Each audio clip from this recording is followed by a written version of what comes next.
Irreverent, entertaining, cool. You're listening to LA Talk Radio.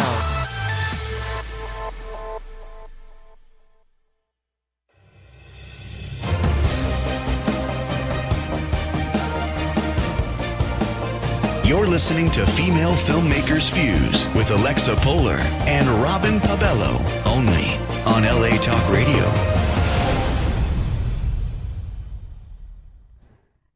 Thank you for tuning in. This is Female Filmmakers Fuse. I'm your host, Alexa Polar, just me.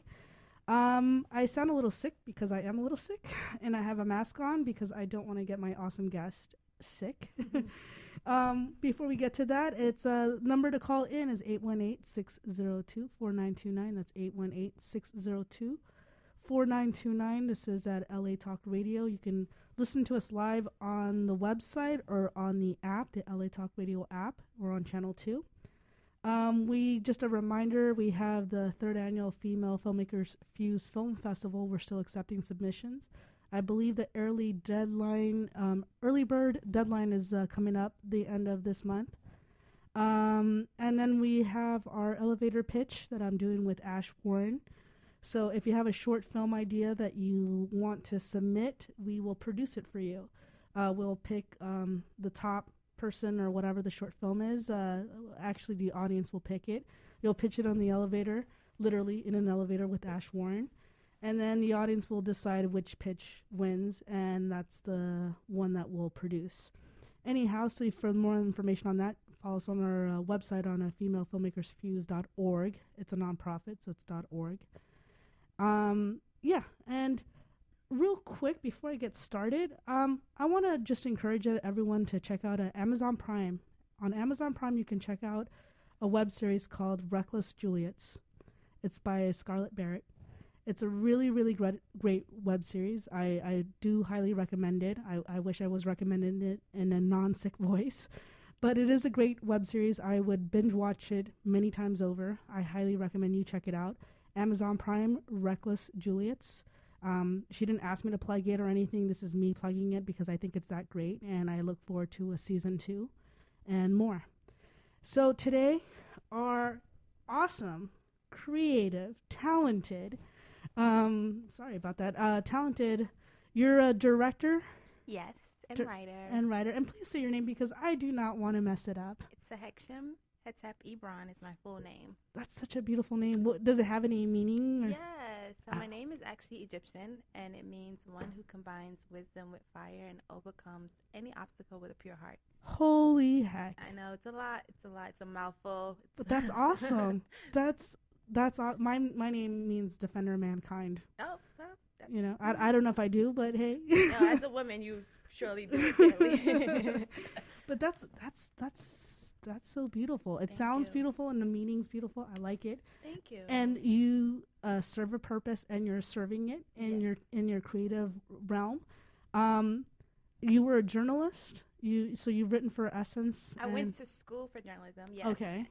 For English education and journalism. So my career started off writing content, doing online content, doing videos. Okay. For different magazines. Sorry, I cut you off. No, you're good. No, that's good. That's First, perfect. I want to say thank you for having me. Oh, it's no. Great. It's like kind of gloomy in LA right now, but kind of. But thank you for having me. And you're from New York. Yes. Okay, I don't want to gloss over that. You're from New York. Mm-hmm. Brooklyn. All day, every day. There you go. My niece is named Brooklyn. She is? Yeah. Oh, I'm sure she's like a firecracker. She is. Okay, yes. She's representing. Yeah. That's great. And so you moved out here to LA how long ago? 2015 actually. So it's been over 3 years since I moved to LA. Wow. Yep. How are you liking it? I like LA. It's cool. Like the weather is cool.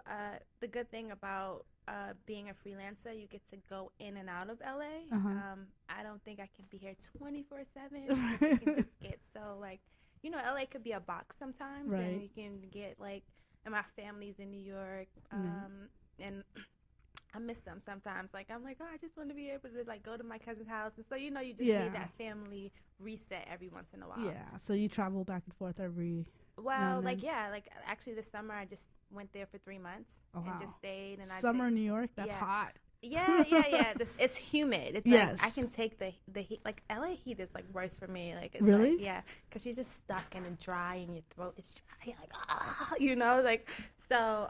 But it's good that you're able to go to the beach here. Like, so quickly. So so I just was like, I need to be home, and I just spent 3 months home and just reset and help with my creativity. It helps to like be grounded. You know, get in the zone. Mm-hmm. Yeah, for sure. Mm-hmm. And so, you've done a lot. I've read about you when Sophia Campos did a little shout out towards you. Shout out to Sophie. I love you. She's amazing. She's amazing. I love her too. I'd love to get her back on the show. Mm-hmm. And ever since then, I saw that. I've been wanting to get you on the show, and I'm glad that we finally got you here. It's only taken, a couple months? I know. I'm like, so sorry. No, it's good. I'm sure you've been busy. Because you've been traveling too? Yes, I've been traveling. I think we were supposed to meet in November, mm-hmm. but I was back in New York, and I was like, I don't want to leave my family. No, yeah. And then I was doing like a short film, so I was like, okay, let me just, when I'm here, and I can, not be stressed or anything, Well, you know what? We're starting the year awesome because my first show, I had a cinematographer, and it was great to connect with someone because I need a cinematographer in my life. And then now I'm talking to you, a director, and you're also a writer because you've written something that it's going to be your feature. Yes. Oh, can we get into that a little bit? Yes, we can. I can tell you as much as I can. Okay. Yeah. Yeah.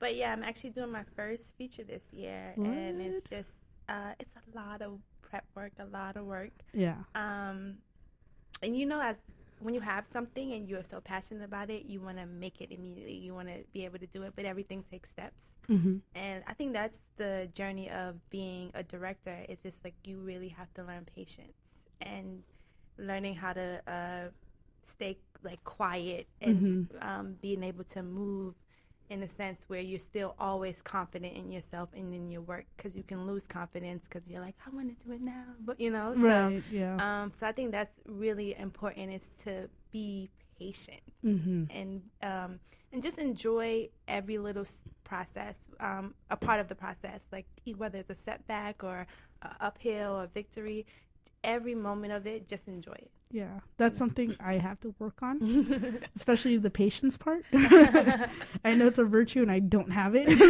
So it's like, yeah, that's something I have to work on. But what got you into it? What got you into this industry? So I've always kind of like been a creative person, more writing, and storytelling, and my friends would tell you, like, I always have a good story, like something is always happening, and I just like, and when I tell it to them, and like I'm like always kind of like not too animated, but I'm very detailed, like so you feel like you're a part of the story, right? So I've kind of always been there, but I didn't know I wanted to direct. I didn't know what directing was. I didn't go to filmmaking school. I didn't, you know what I mean? Right. So I think when I came out to LA, I came to LA because I just wanted to shift in like environment. And I always tell people come to LA with a plan, but I didn't really come to LA with a plan. But I did come to LA with a strong faith, believing in like faith that it will work out. Right. So you have to have either one of those. Right. Like, and so I like moved here like $800, like one suitcase, like literally my friends just dropped me off at the airport. They're like, are you sure? I'm like, I'm sure it's gonna work out. It's gonna work out. $800, but a lot of faith. Right. And then within I moved in October. Within November, like I had like a friend here, a family friend that's more like a sister, and she was like, I know one of our other friends who's older, she works in commercials, but I'm not sure. You can hit her up. And so when I hit her up, I'm like, hey, I'm in LA. And she's like, I actually moved back to New York. Oh, no. Yeah, but I can't. So I was like, oh. But she was like, send me your resume, because I've done, like, production work. So she's like, just send me your resume. I'm going to, like, help you or whatever. And she just put me onto this website to get, like, jobs in working in commercials. So I never worked in the commercial field in any aspect, or whatever. She's like, you could probably do assistant, like production assistant, and like work up. And so the first job I actually got on was a commercial, and the director was female. Oh, wow. And I've never seen a female director, like wow. oddly, and so I was just in awe of this woman, and I was just like, like I didn't know any rules of this, but I was just asking her questions, and she was so open. Her name is Alma Harrell. Shout out to Alma. She's always cringing when I like praise her, but I love her.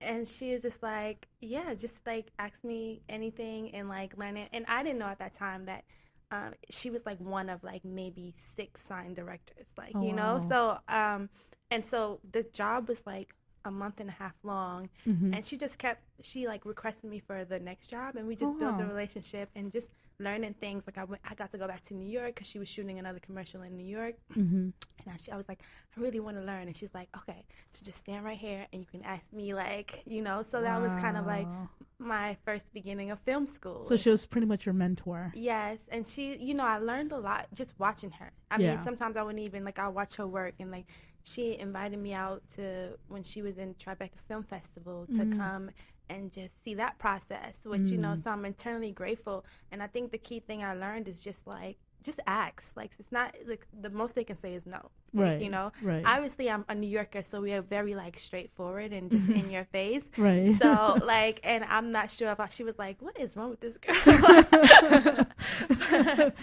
That's good, though. Yeah. So in that aspect, because she sort of mentored you into this industry, do you do the same with others? Like if someone were to come up to you?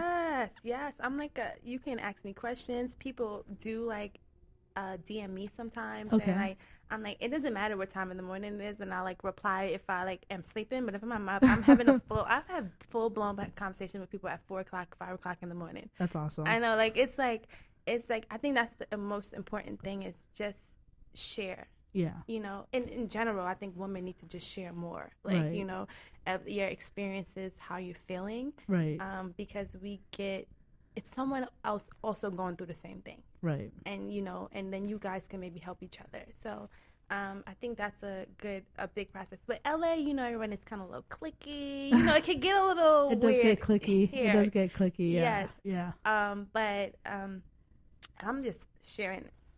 I'm just like an open book. I am. No, you're right. It does get a little bit cliquey. I think it's one of those things where, especially if you're an independent filmmaker, you tend to run with the same circle because you're doing each other favors. Because most of the time you're not paying each other the rate that you guys should. Yeah, that's true. You know, I think in essence that's why it becomes a little bit cliquey, and it's not intentional. It's kind of like we're afraid to ask someone that's out of our circle. You know what I mean? Because it's kind of like the rule of thumb is, I'll do one favor for you. You got my back in the near future if I need a favor. You know what I'm saying? Like it. So it's kind of like if you were to do me a favor and we work together, then I'd have to do you a favor in the future, right? Yeah. But then that's just one. Yeah. Unless we establish some sort of bond, and then that's when it becomes like a little bit cliquey, I guess. Yeah, it does. You know, I think so too. Is like not getting so. How do I say this? Some people take it personal if their friends don't help them, you know? Or if she's like, I helped you on your thing, like, now I need it and stuff like that. Yeah. And I always look at that aspect of it as like, okay, they said no. And that's supposed to be your friend, but they said no.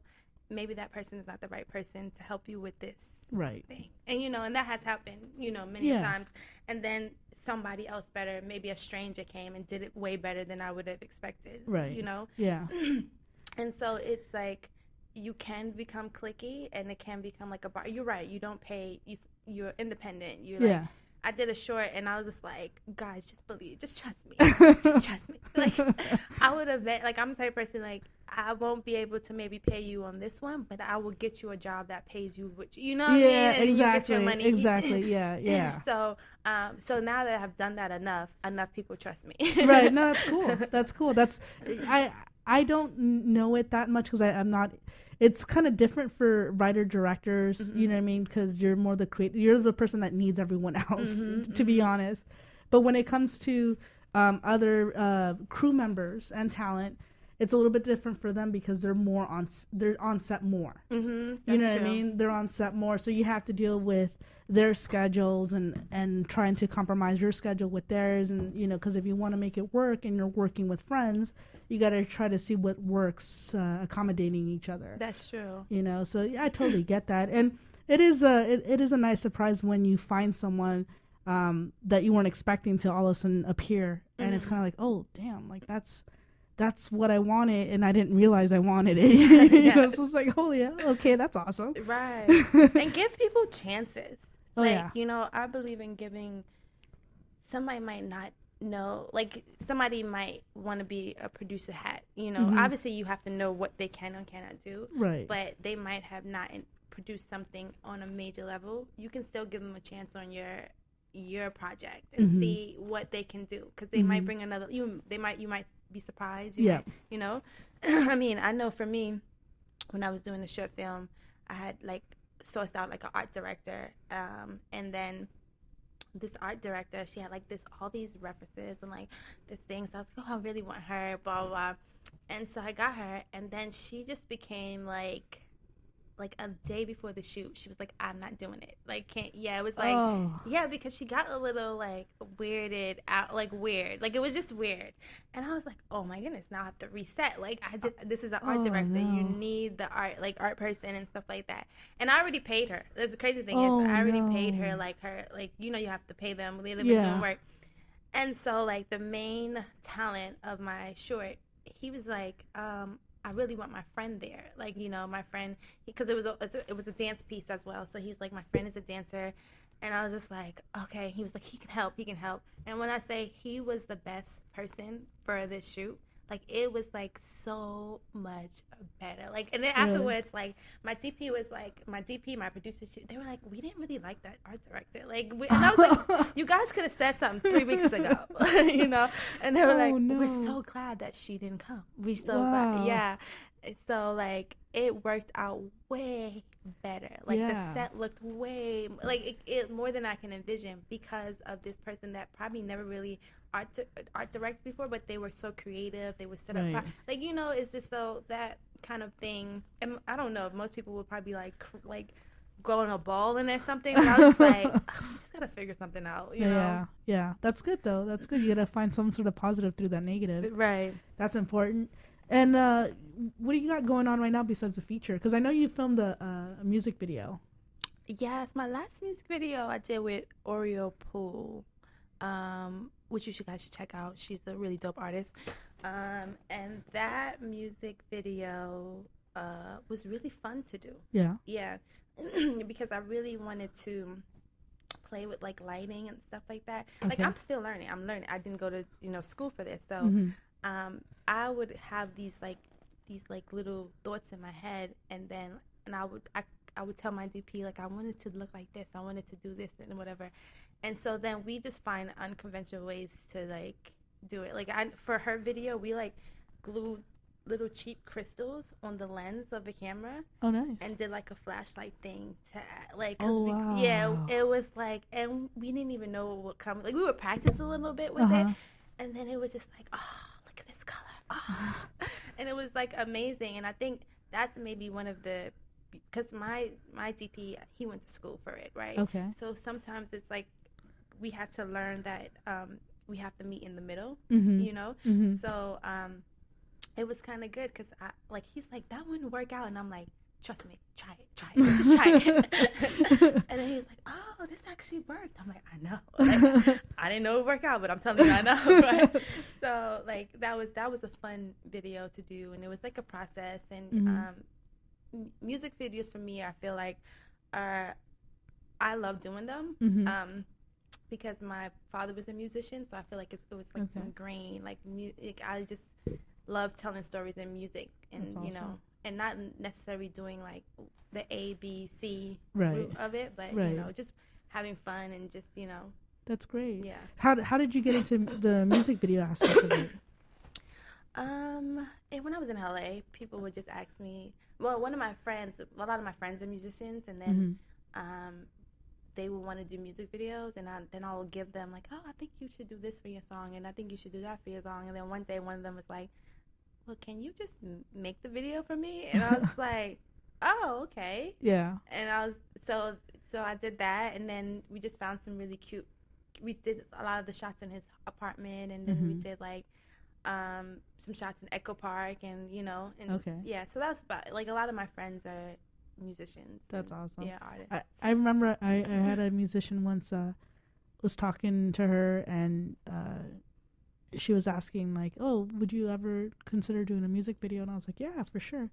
And then she started telling me everything that she wanted, like, oh, it's got to be shot on a red, it's got to be this. And I was like, oh, okay, I'm going to step back now because I don't have that, and I don't have the funding to do that right now, especially if I'm going to do it independently for you. Like, no, I can't do that. If I have it, I don't mind, you know what I mean? That's different. But was she saying, like, I wanted to shoot it on a red because she just has, like, red? Everyone shoots their stuff on a red, or does she? I don't know. I think her level was at a different spot than where I was, you know, like at the time, I think I was a film student, you know, and then she saw that we had access to a lot of things. So I think she just thought we could have access to the red camera and then do everything that she wanted.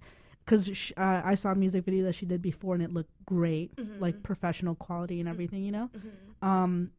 Not that you can't do professional quality with an like you can do professional quality if you're good with an iPhone. Like I've seen people do that. Yeah, you know, like it's just you got to know what you're doing. Yeah. And it's not just shooting on the phone. There's other things that they add to it. You know, so it's not as a lot of people think it's just like they got their phone and they shot it and it became. No, they do color correction. They do a lot of stuff, and there's like they even have specialized lensing for it and stuff like that. You know, true. So so I didn't want to knock it, and she showed me what her other previous video was, and I was like, hey, that looks really good. And so she was like, yeah, I want to do this, this, and that. She's like, but it's got to be shot on the red, and I need this, and I was like, yeah, I can't do that. Really? Yeah, I was like, I think you should have did it, though. I couldn't get the red. I mean, like, and just sell her on another camera and say, like, because there's so many, the red is a beautiful camera, but it's so many other cameras that still give you a beautiful look, you know? Yeah, and then the thing is like, where is it going? You know what I mean? Like, where is this music video going, really? Right. Like, it's going to most likely be online. Because MTV doesn't exist anymore, you know? It exists as a reality show. What is it called? A reality show station or whatever, because that's all it's become. Right. Like. But, like, and BET stopped doing music videos too. Yeah, right? like BET. They all there's no real music video channels anymore. It's like it sucks. I used to look forward to that. Like I remember when I was younger, I would put MTV on in the background, and you know, and that's how sometimes you get into style. Right, TRL. Oh my god, yeah, TRL. Like there was so many different, and you would watch and be like, oh, that's what I gotta wear. You know what I mean? Like, because when you're a kid, you're just like, oh, like I'm gonna wear the hammer pants or whatever, you know what I mean? So it's like, all right, that looks cool. But they don't have that anymore, and that's like, it sucks now, because now all it is like different people dating. So it's like it became like a reality show on dating, and, you know, like and wants to date a rock I star. like avoid watching reality TV, except if it's Ianya, I'm maybe saying her name wrong. Ianya Fix My Life on OWN. Okay. So it's kind of like I watch that and House Hunters. Okay. Yeah. See, you know what? I like the home, like when they do the fixing. Oh, fixer-uppers. Yeah, stuff like that. Yeah, I don't know why, but I get like really into that. Yeah, you know, design. That's a really like the what's it? Home Network or the housing? Like that. Yeah, yes. That is like that network is making money because. Yeah, seriously, because I could sit there like there's nothing else to watch. All right, this is what I'll watch. You know, it's kind of like. I could do that someday. You know, they make it look so easy. And you can't do it. I cannot do it. No, don't even attempt it. It was all crooked. But anything else of a reality show, I kind of stay away from. Right? Yeah, I'm the same. Then it gets so, like, just a little ratchet. And I just think that's just, like, you got to be mindful of what you're consuming. Yeah. And keep in mind, reality shows are far different from docuseries.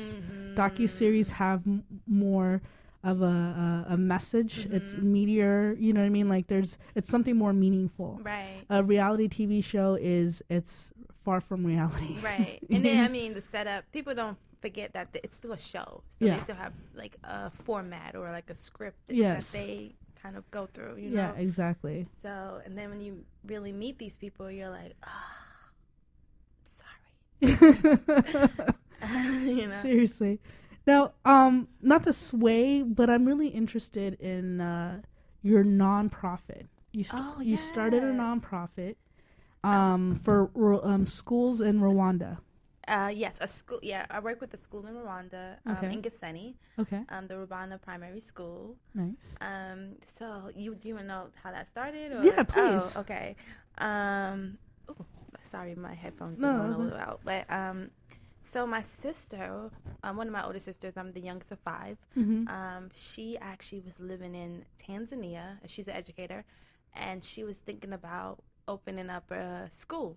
Okay. And I believe in Tanzania or like South Africa. She was traveled in, or but she was like, so I was like, oh, I'll help you. Like I know, like I can get school supplies, and it just started a conversation like that. Because I'm like, you open a school, you're gonna need school supplies. That's, right. You know, for children. And so then she's like, yeah, I'm gonna go through that process and stuff like that. And she actually went to visit Rwanda on a vacation because she lived in Tanzania. It's so close. And she told me that, like, while at the hotel, she met this guy who worked at the hotel. And I guess they started talking about her, like, passion to open up a school. And he was like, oh, well, you should visit the local school in town. They have, like, like, you know, those kids that you can talk to the headmaster of how, like, it's run and stuff like that. So she said sure. So she went over there in Gisenyi, and she met the headmaster, and the headmaster just started telling her about, like, all the needs that the students needed, you know. And so she was just like, oh, this is cool. So then I told her, like, oh, I've already started collecting supplies for you and stuff like that. And she was like, I want you to really meet these students. Like, this headmaster was amazing. The students were amazing. And I'm like, really? And she's like, yeah. She's like, I'm going to, like, over the month, she's like, I'm going to, like, still open my school, but I think you should, like, support this school. Like, you know? So I was like, sure. So I, like, knew I needed, like, to create a platform, you know, so people could donate and stuff. And I was just like, everything me and my sister were talking about is like she would tell me about the students, how, like, they didn't really have anything, but they were just thankful for her presence being there. They were open to, you know, anything that she, you know, was going to bring to them. And just, you know, and then it just made me start thinking that you have to be, like, always teachable. You have to always be thankful and in the process. So that's how Task Force started, like, you know. So within 4 months, I was able to, like, get enough school supplies for, like, 500 students. Wow. Yeah. Friends, like, fundraising. That's amazing, though. Yeah. That's great. And so my sister came to Brooklyn, and me and my sister and my mom, and it was my friend Jalicia, we, like, sat in my living room for, like, weeks and, like, just, like, packing things up. I made sure to write little notes to them. I wanted these kids to understand that they are worth something. They're meaningful. That's amazing. You know? Yeah. And I think a lot of times what happens with certain charities is that they give, but they don't acknowledge that these people need to you need to feed their soul, like, and feed their Very spirit. true. And so that was a big thing for me. And so, like, I, like, was so, like, I spent, like, my own personal money. I was, like, out thousands of dollars, but I was like, I want to make it so personal. Each note so personal. Aww. Yeah. And so that's how it kind of started. We went there September 9th. We took the flight was so long, but and then we flew into Kigali, which is the main capital, and the city Gisenyi is like 4 hours. So then we had to take a 4-hour car ride up. Wow. Mountains. Yes. Wow. And we were so jet lagged and everything, and I kept telling the person that was helping us, like, yeah, we're just gonna drop the books off and we're just gonna, like, visit the students and go. Like, we also arranged to do teachers workshops, because when you give supplies, you also have to teach the teachers how to teach it. Okay. So yeah, so my sister, being an educator, she set up, like, a whole plan on how to do the workshops with the teachers, and nice. You know, and so we get there, and, like, the whole town is, like, it is crazy. And I'm just like, what is going on? And they were like, oh, they're here for you guys. And we're like, what? Wow, so they did a huge welcoming. Like, yes. And we were not expecting that. Like, I just took out my phone. It's like, and just started recording, but it was just, like, crazy, the amount of, like, yeah. And then that's gratitude right there. I know. And that's I'm just gratitude. I'm just a girl from Brooklyn.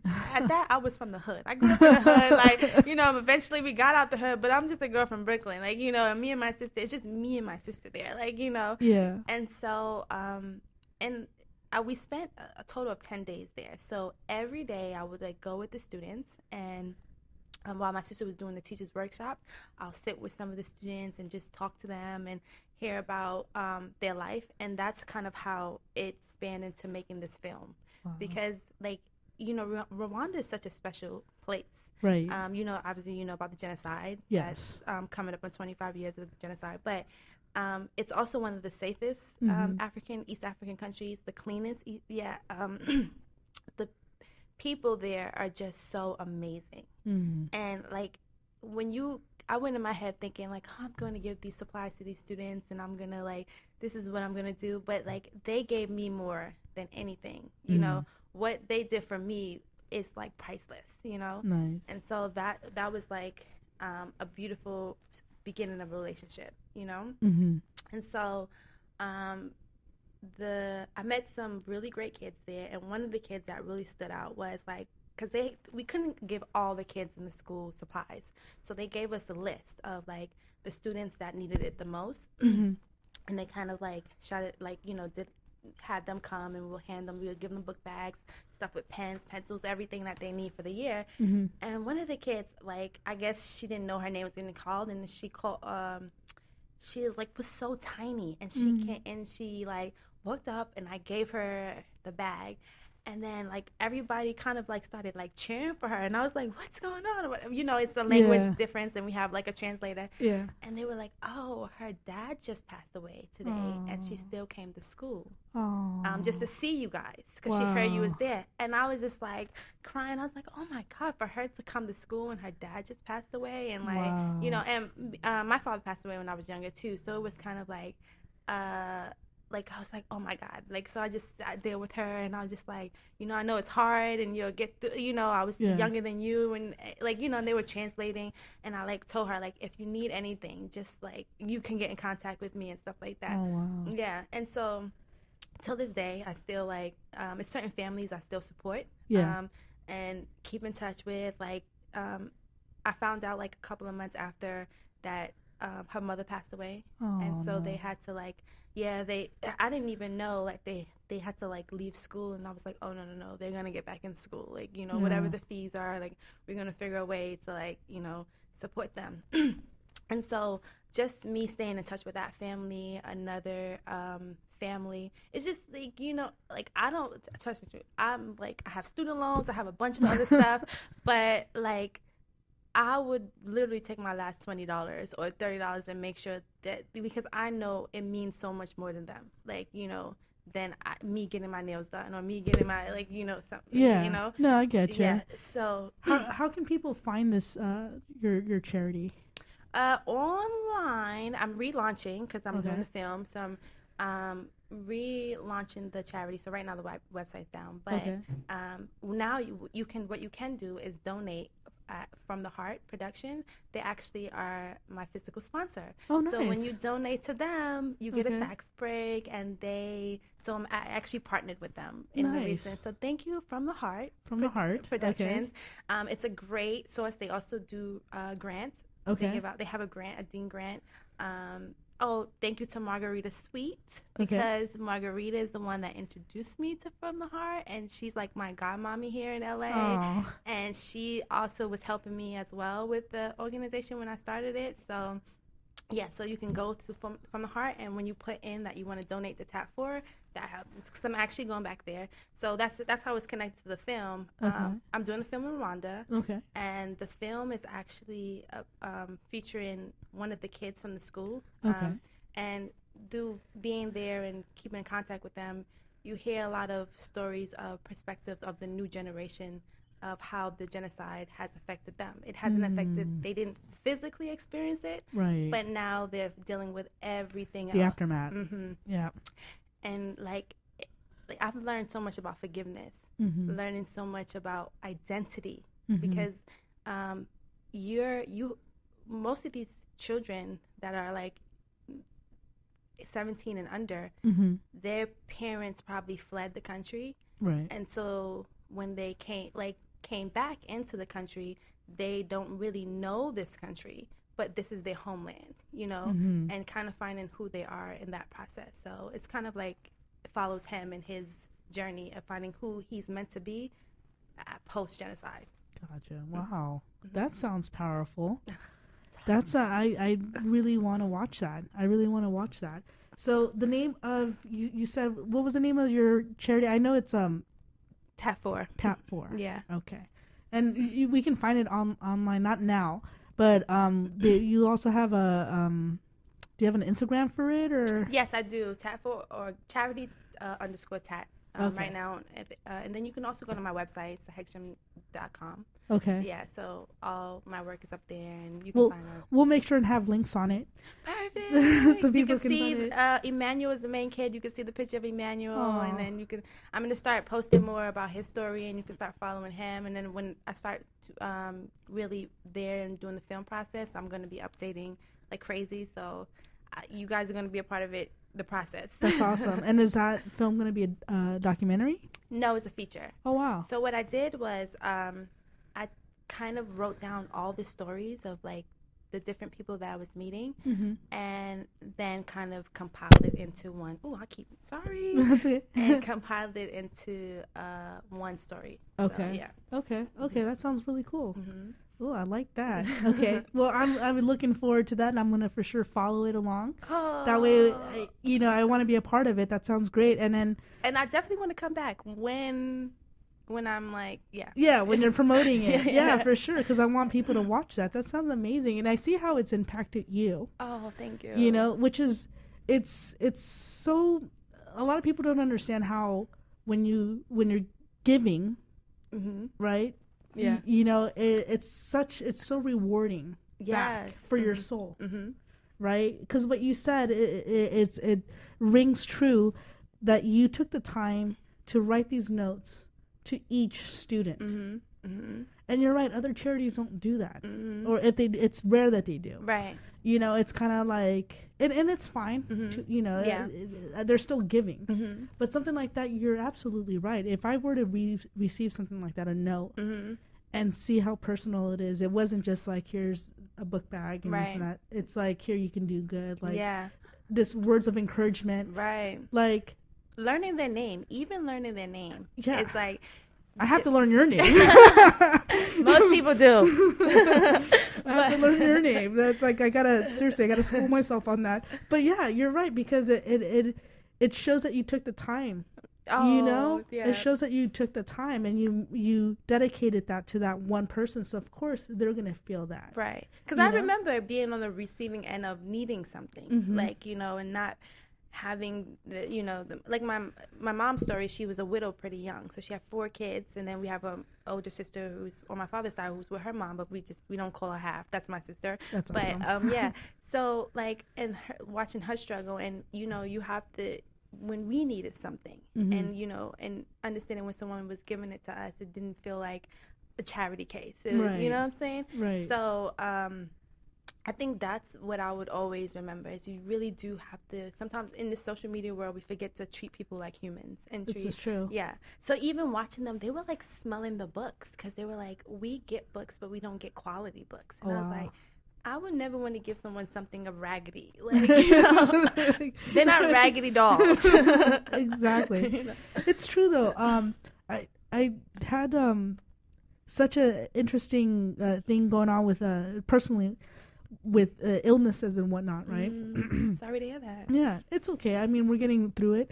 I want to say, like my dad said, it's only going to get better. Like if this is how we're starting the year, then that means it's only going to get better. And and I think he's right. But I've noticed that there's like it's formed a closeness and openness in my family. Like I had one of my brothers come check up on me yesterday, and he said, "Hey, you've been doing really good, and I just want to let you know." Oh. He's like, "I want you to rest." And I just like looked at him. I was like, "Oh, okay." That was really nice. It was unexpected, but I felt it. And it's one of those things, like you're right. When you hear that and it's so personal, it's impacting both. Yes. That's so true. It's impacting both. Right. That's so true. And I know people are listening. This all goes into filmmaking, because that's what the messages that we deliver. You know? Yeah. When you're making films too, you do need other people. You can't do it by yourself. This is true. You know, you can't. And sometimes you were doing it for free, and you would think, but you have to do it and not think about wanting something back. You know, just do it. Just do it authentically, and then like down the line, it will resurface. You know, in another But I think filmmaking is all about. I can't make this film by myself. It's a lot of people that's helping me. You know, even making small online contents, you can't really. You can do it, but it's like when you do it with someone else, it could take it to another level and stuff like that. You know, absolutely. It's this platform, this podcast, for example, was made so that we can provide a platform for filmmakers like yourself, for creative beings like yourself, because it's difficult in this industry as it is. So now I want to create a platform where you can come and express yourself and promote yourself and what you have. Right? So that's what I want to do. And the thing is, I'm here. I'm sick. I got my mask on. She is sick, guys. She didn't let me hug her or anything. She's like, no. But I'm glad you got out your bed. I got out my bed. I'm here because it's important. You know what I mean? Like I'm committed to this because I'm committed to what you're doing. Oh, okay. You know what I mean? Yeah. It's important. It is important, and that's what's the second show of this year. I'm here. You know what I'm saying? Like that's what it means to me. And giving people a platform, especially women, women in film, we don't really have a platform just for us sometimes. And we need more of those things, Definitely. Because it's a lot of guys get into doors that like us women, we're like, we deserve to be here too. We deserve to make films. We deserve to there's so much, tell our story, And it's gone. You're right. You hit it on the head with the social media thing, because we're behind a screen. We can be vulgar. We can be mean. We shouldn't, but we could.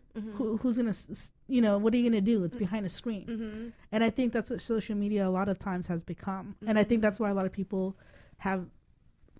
Good people have tried to steer away from it. Some people stay on and are trying to convince other people, but you can't convince someone of something they don't want to be convinced of. You know what I mean? And this is a hard industry. Oh my gosh. Oh, it's so hard. And we do have to support each other.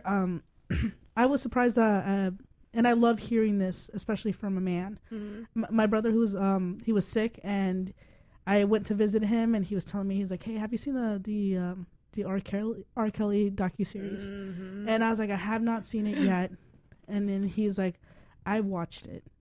He's like, no. He's like, that's disgusting. And he's like, there's Harvey Weinstein. That's a whole nother level. And there's more R. Kelly's out there in this industry, in this world. And the most disgusting thing is like all the people that help and are continuing to help him, because R. Kelly can't read or write. So who's helping him book these flights? No shade, but he can't read or write. He's extremely dyslexic. So it was so many people helping him, and there's so many people who do help these predator type people. They don't do it by themselves. They encouraging the environment, and that people just turn blind eyes to and stuff like that. No, it's true. But it's interesting how it works in a man's world. You know what I mean? Like, it's really interesting. And if it was not that but if it's a woman, it's like they put them down immediately. You know what I mean? Like, and it's kind of like, no. But a man, it's kind of like, let's give him a chance, or like, you know what I mean? Like, I don't understand it. It's like a boys' club. They want to protect them. It is. And don't get me wrong, I have 5 brothers. I love them all. And they're all great. We all have our flaws, including myself. So I'm not putting men down. I'm just saying, like, we need to hold them accountable. That's it. That's it. Hold them accountable. They have to hold each other accountable. Yep. Because it can't be just us, because they're not listening to us. Right. And the sad thing about it is, like, it was where R. Kelly was more ignored because he was doing it to black women and black children. Let's not forget these were children. You know, that makes it worse. And there's so many different levels to what was like. It's just like he understood. I was like looking at some follow-up interviews of some of the people in there, and one of them mentioned that it's almost like an interview. When you first meet him, he tells you something vulnerable, and then as a woman, you open up and tell him, like, oh, I'm a foster child, or my dad is died, or he's in prison. Like, you know, so he knew how to pick his victims. Like, you know, because when you find someone that's broken and you feed them all this good, positive energy, and then you switch on them, you know, like it's like it's sick. Yeah, he knows. Yeah, it's a form of brainwashing. Right. It really is, and right. he knew who to target. Right. He knew exactly. He's a predator. Yeah, and I mean that's not just with R. Kelly. It's just be mindful of things across the board. Like anything that to me wants that, or organization or person that wants to isolate you from your family, that's a red flag. Yeah. That wants to make you alone with them. That and tells you that they're the only thing that will protect you, make you happy. That's a red flag. You know, it's like, because then you're controlling everything about them. Right. You know. So I'm always mindful of like organizations, people, like no. Yeah. Yeah. No, seriously, it's a scary thing. I mean, we can go on into that because it builds into religion and all this stuff. And so that's another conversation. We'll let that go. Yeah. But yeah, so it's just interesting stuff like that, and we should. This is why we developed this platform is to help empower and uplift each other. You know, it's got to stop. Right. You know, and I think it's up to us, and I'm really grateful that of what you're doing. It sounds amazing, and that's why I want to talk about it, because you did this nonprofit, you did it on your own, this charity on your own, with the help of my sister. I can't say, and my family that was helping me. That's my true. family, shout out to my family. I have a big I have a big family in Brooklyn that helped me, and you know, see, Brooklyn again in the house. But no, seriously though, and you're doing it with a creative way, you know. Oh yeah, sorry, my mic went out. Did it go out? Oh, it's fine. It's just like my head. Oh, there we go. Yeah. It's kind of finicky here. My cousin is like texting me. She's like, I'm trying to call in. I'm calling in. Like, is she? Let me see. I'm not getting any calls. But I'm like, it's my cousin. So it's like, huh. I have to find out. We had technical difficulties coming in. I'm not sure. I don't see any calls that we've lost. Let's see. I'm a text bag. The number to call in is 818-602-4929. 818-602-4929. See what's going on. Yeah. Huh. There you go. I just replied back to her. I was like, oh, thank you. That's weird, yeah. I don't know. We had some issues when we started the show, some technical difficulties, and maybe that's why we're not getting any calls in. Who knows? But I apologize to anyone that's trying to call in. But no, I do want to thank you and your family for doing that. I think it is important. You know, education is huge. Especially for women, little girls. Absolutely. Yeah, it's so many. You don't think about, like, when I go back now, because a part of because I'm doing a lot of grants for the film. So in my grant proposal, I have a grant writer, thank goodness for her. She's amazing and has been getting it out there and getting me help. It's that, like, because we're using most of the talent, it's from the actual school. So a part of some of the money goes to the school fees and going back into the community, and that was really important to me. So I'm partnering also with a production company there, a local production company. So that's helping that community. So I wanted to make sure that most of the grant money into making this film is going right back to Gassetti. That's awesome. Yeah. That's amazing. That's amazing. Bless you for doing and that. another thing is, thank you for these talented students, but they also, all the music is from the students. Oh, really? Yes. Oh, I do have a composer, Ahmed Al-Baka, is he's going to be scoring the film, and so he's going to be there going in the studio and creating with the students. And they're talented. So the students are actually amazing singers, amazing rappers. Like, so it's that's a beautiful process, and seeing them, they like send me the music that they've been making and everything for the film. So see, that's awesome. Now I want to see it like now. Come on, let's get it. You have to wait. When do you expect it to be done? Like, what's the expected? It won't be out until next year because I'm filming this year. Right, so my 2020. My original film date was in July. Mm-hmm. To go out there and actually film it. Mm-hmm. But we have, it's also because we're dealing with a country that experienced genocide, you have to go through certain channels. So I literally had to like send every contract that, like, I wanted to do it properly, to call the Rwanda embassy, go through it, look at what they're getting paid, and like, you know, I have an amazing person that's helping me in Rwanda, and so he has to always sit with the mayor, go through the district. It's, you know, about permitting fees and everything. So we pushed it, which is fine, because I actually am having, because it's a certain sequence in there that's a little bit difficult. I actually am now paying for someone there to help the kids do it. Okay. Yeah. So, okay. Well, that's awesome. Yeah. That's. I mean, and it is important to go through the proper channels.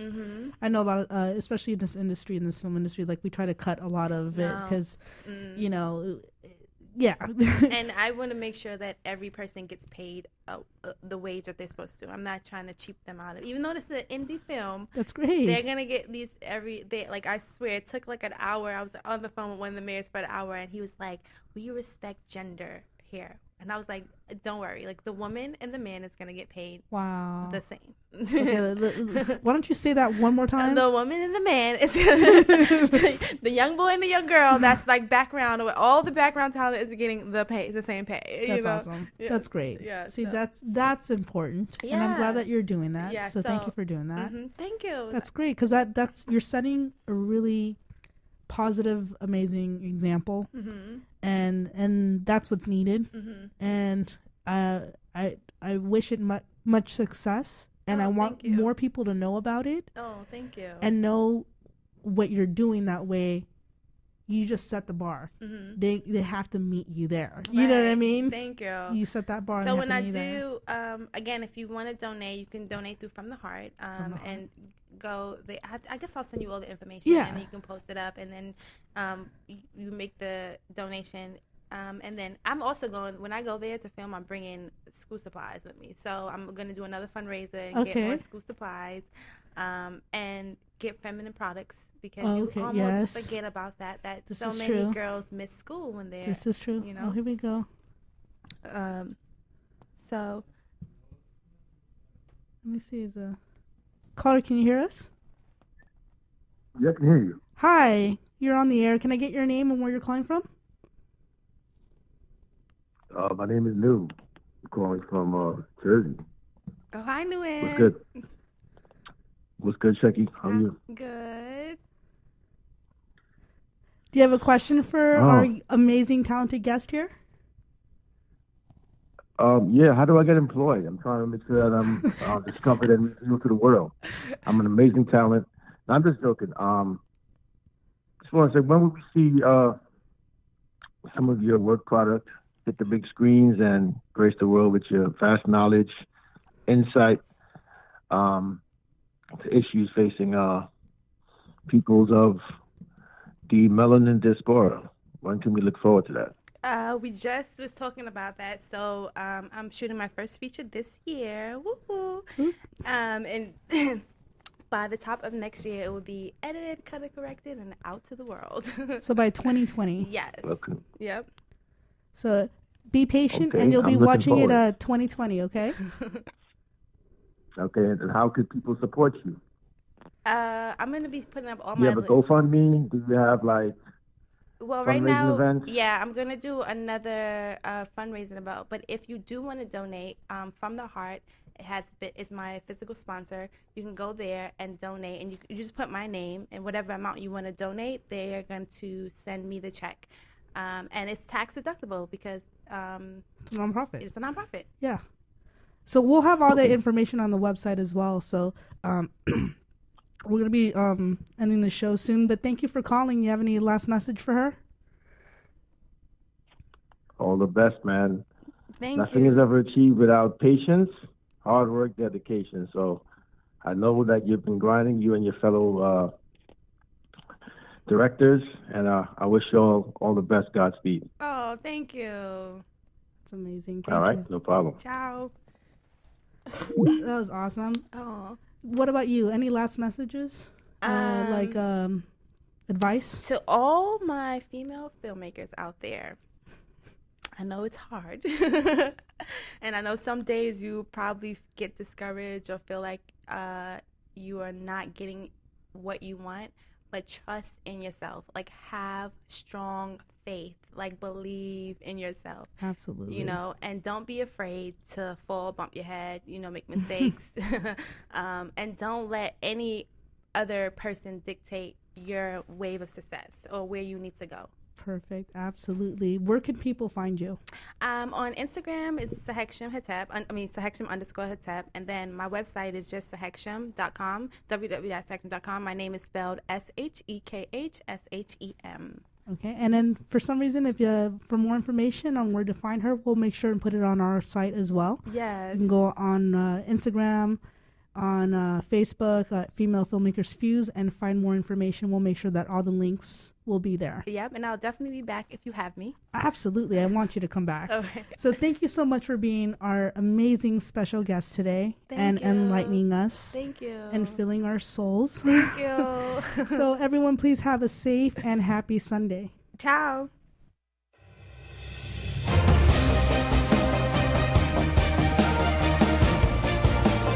You're listening to Female Filmmakers Fuse with Alexa Polar and Robin Pabello, only on LA Talk Radio.